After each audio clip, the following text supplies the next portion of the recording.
All right, good morning everyone, especially Grandpa Jim. Welcome to the park. Buenos días a todos.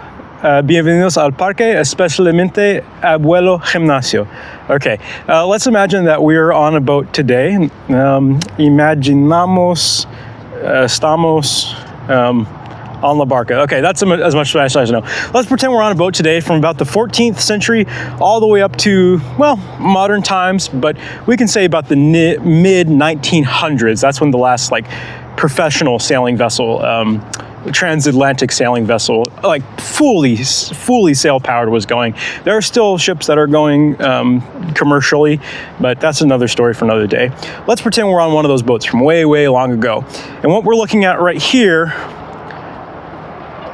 are the shrouds, okay? These are the shrouds.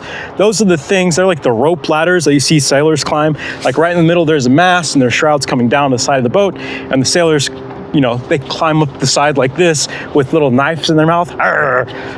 Okay, that's where we're at right now. These are the shrouds, okay? So these are the shrouds. Right in the middle, right in the very middle, that's the mast, okay? And at the very, very top, we see kind of this weird structure up here. Those are called cross trees. Those are cross trees. And the very top in the very center, that's the mast head. So the mast goes all the way up the center. At the very, very top is the mast head. Near the mast head, surrounding it, are the cross trees. These are the shrouds, okay? All right, so those are some ground rules. Last ground rules, I'm gonna be using nautical terminology. That's English nautical terminology up to about the 1850s, which persists to today. And a lot of this terminology precedes the 1850s, and it's actually very archaic nautical terminology from around the world.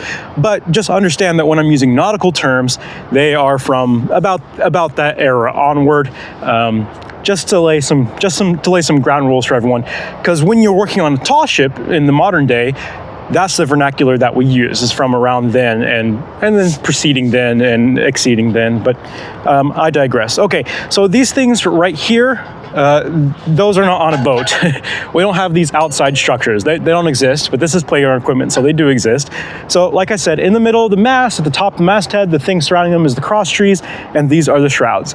Now, one last limitation that I want to explain to you before we get on is the shrouds would be going vertical. The shrouds would be going vertical, and the things going across would be ratlins. These are in a diamond pattern, so I don't really have shrouds and ratlins to show you, but just imagine that the thing that sailors step on are the ratlins or rat boards, if they're wooden boards. And you would hold on to the